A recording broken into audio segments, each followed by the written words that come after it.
بسم اللہ الرحمن الرحیم۔ شب برات سے متعلق ایک بہت بڑی غلط فہمی جو ہے وہ دور کرنی تھی۔ کچھ لوگ یہ سمجھتے ہیں کہ شب برات آتی ہے، ہم پورا سال وہ نہ فرضوں کی پرواہ کرتے ہیں، نہ دین کی پرواہ کرتے ہیں، نہ اپنے احکام کی، وہ اپنی من مانی سے زندگی گزار کر، اور اکثر لوگ یہ سمجھتے ہیں کہ جب شب برات آتی ہے تو ہم لہذا اس رات کو عبادت کر کے پورے سال کے گناہ ہمارے بخشے جائیں گے، لہذا ہم بخشے جائیں گے۔ اور کچھ ایسی جعلی حدیث جو ہے جب وہ سنتے ہیں کچھ مولویوں سے کہ وہ کہتے ہیں کہ قبیلہ بنی کلب کی بکریوں کے برابر بھی اگر تمہارے گناہ تمہارے بخشے جائیں گے، اور شب برات ایک ایسی رات ہے اس میں ہر قسم کے گناہ بخشے جاتے ہیں، اور پھر اس طرح کی اور بھی حدیثیں ہیں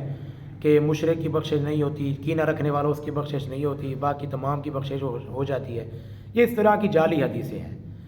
اور اصل جو حدیث ہے وہ یہ ہے کہ شعبان المعظم ایک ایسا مہینہ ہے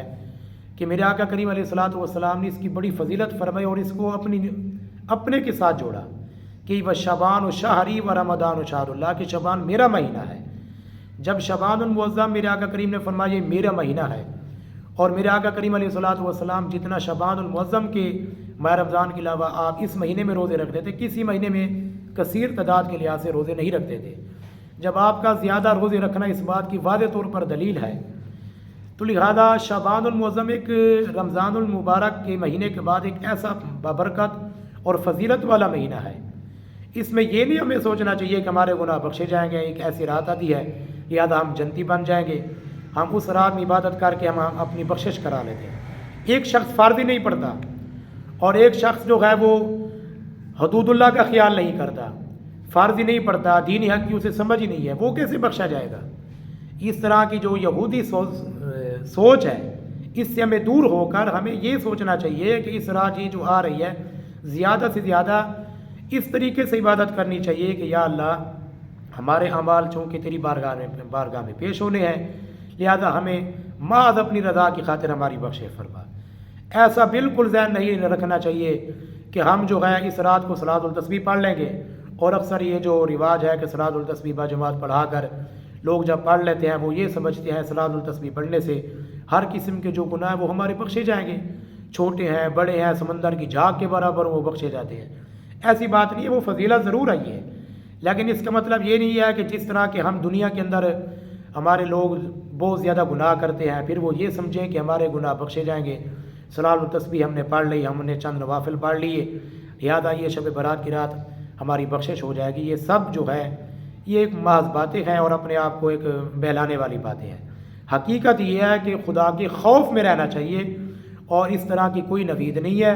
اور نہ اس طرح کی کوئی بخشش اور خوشخبری ہے، بلکہ میرا آقا کریم علیہ الصلوۃ والسلام نے فرمایا قوموا لیلھا، کہ 15ویں شعبان کی رات تم قیام کرو اور دن کو روزہ رکھو، اور روزے کی فضیلت ہے اور قیام کی فضیلت ہے۔ اس میں یہ نہیں ہے کہ تمہاری بخشش ہو جائے گی اور تم لہذا دنیا میں